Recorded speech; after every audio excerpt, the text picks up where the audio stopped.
तो स्वागत है आप सभी को अपने चैनल विनीत ड्रीम क्लास में। देखिए दोस्तों, आज हम इस वीडियो में बात करेंगे क्लास 12 सब्जेक्ट हिंदी, जो कि बहुत ही वीवीआई क्वेश्चन होने वाला है ना, जो कि एग्जाम में बहुत बार ये क्वेश्चन सब पूछे जा चुके हैं। चलिए, तो आप लोग एक बार इस वीडियो को ज़रूर देखिएगा, क्योंकि बहुत ही एग्जाम के दृष्टिकोण से बहुत ही महत्वपूर्ण है। चलिए हम स्टार्ट करते हैं।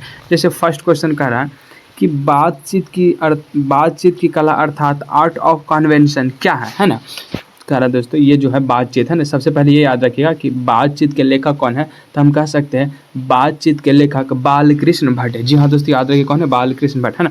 कह रहा बातचीत की कला अर्थात आर्ट ऑफ कन्वेंशन है। आर्ट ऑफ कन्वेंशन क्या था, हम कह सकते हैं कि आर्ट ऑफ कन्वेंशन बातचीत करने की कला है। जी हाँ दोस्तों, क्या है, आर्ट ऑफ कन्वेंशन बातचीत करने की कला है, जो यूरोप के लोगों में ज़्यादा प्रचलित है। जी हाँ दोस्तों, क्या है, कह रहा है जो यूरोप के लोगों में ज़्यादा प्रचलित है।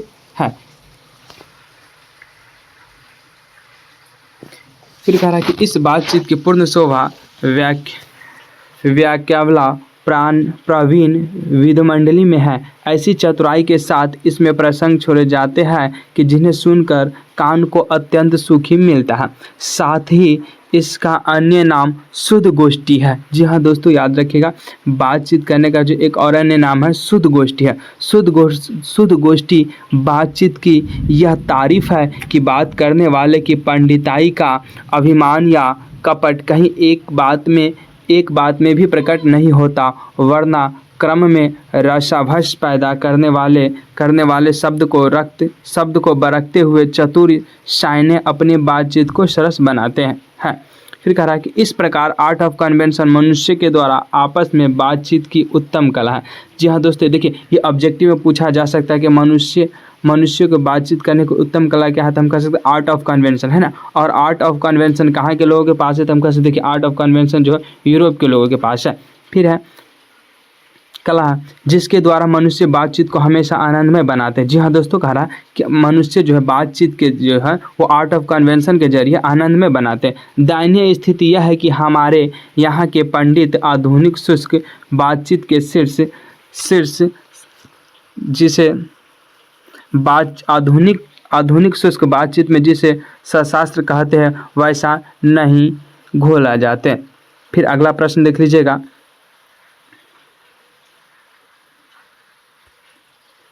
बातचीत शीर्षक निबंध की क्या विशेषता है ना। तो हम कह सकते हैं इस निबंध के माध्यम से निबंधकार ने बातचीत के लिए ईश्वर द्वारा दी गई वक शक्ति को अनमोल बताया है ना। ये कह रहा है जो बालकृष्ण भट्ट कह रहा है कि जो ईश्वर द्वारा दी गई वक शक्ति मनुष्य को, उसे क्या बताया, अनमोल बताया। कौन बताया है, तो बालकृष्ण भट्ट कह रहे हैं ना। और कहा है कि मनुष्य इस शक्ति के कारण पशुओं से अलग है ना। वक शक्ति के कारण जो है मनुष्य पशु से क्या है, अलग है। बातचीत के विभिन्न तरीके जैसे आर्ट ऑफ कन्वेंशन, हृदय गोष्ठी आदि के बारे में बताया गया है, जिसके माध्यम से एक व्यक्ति दूसरे व्यक्ति से उत्तम तरीके से बातचीत करता हुआ उसका आनंद ले सकता है। जी हाँ दोस्तों, देखिए ये बहुत ही महत्वपूर्ण ऑब्जेक्टिव में पूछ सकता है कि बातचीत करने का तरीका क्या है। तो हम कह सकते हैं आर्ट ऑफ कन्वेंशन। और आर्ट ऑफ कन्वेंशन कहाँ के लोगों के पास है, तो आर्ट ऑफ कन्वेंशन यूरोप के लोगों के पास है। जी हाँ दोस्तों, कहाँ के लोगों के पास है, यूरोप के लोगों के पास है ना। फिर कह रहा है हृदय गोष्ठी क्या है, हृदय गोष्ठी आदि के बारे में बताया। कौन बताया, तो बालकृष्ण भट्ट है ना। फिर अगला प्रश्न देख लीजिएगा कि कह रहा है कि अगर हम में वक शक्ति न होती तो क्या होता है ना। कह रहा है कि अगर हम में वक शक्ति न होती तो क्या होता था। हम कह सकते हैं मनुष्य को इस सृष्टि की सबसे महत्वपूर्ण देन उसकी वक शक्ति है। जी हाँ दोस्तों, मनुष्य के जो सृष्टि की सबसे महत्वपूर्ण देन क्या है, तो वक शक्ति मतलब बात करने की क्षमता जो है ना। इसी वक शक्ति के कारण वह समाज में वार्तालाप करता है। अब देखिए दोस्तों, ऑब्जेक्टिव पूछेगा कि मनुष्य समाज में वार्तालाप किसके माध्यम से करते हैं, तो वक शक्ति के कारण। देखिए दोस्तों, अगर हम बोलेंगे नहीं कुछ तो हमें समाज समझेंगे नहीं, तो हम समाज में वार्तालाप किसके कारण करते हैं, वक शक्ति के कारण, वक शक्ति की सहायता से, तथा अपनी बातों का अभिव्यक्त करते हैं है ना। और उसकी यही अभिव्यक्ति वक शक्ति भाषा कहलाती है। व्यक्ति समाज में रहता है, इसीलिए अन्य व्यक्ति के साथ उसका पारस्परिक संबंध और कुछ ज़रूरतें होती हैं, जिसके कारण वह वार्तालाप करता है। इसी वक शक्ति के कारण वह मनुष्य है ना। उसी वक शक्ति क्या है, वो मनुष्य। यदि हम में इस वक शक्ति का अभाव होता तो मनुष्य जानवरों की। देखिए दोस्तों, अगला प्रश्न हो जाएगा भ्रष्टाचार की जड़ क्या है ना। भ्रष्टाचार की जड़ क्या है, क्या आप जेपी से सहमत। देखिए दोस्तों, जेपी का मतलब हो गया जयप्रकाश नारायण। जी हाँ, तो रखिए जयप्रकाश। जेपी का मतलब हो गया जयप्रकाश नारायण। तो क्या आप जेपी से सहमत है? इसे दूर करने के लिए क्या सुझाव देंगे, है ना? तो कह रहा है कि भ्रष्टाचार की जड़ सरकार की गलत नीतियाँ है। कि याद रखिएगा, जो जयप्रकाश नारायण के अनुसार जो कह रहे हैं कि भ्रष्टाचार की जड़ क्या है, तो भ्रष्टाचार की जड़ सरकार की गलत नीतियाँ हैं। इन गलत नीतियों के कारण भूख है ना? जो सरकार की गलत नीतियाँ उसके कारण भूख है।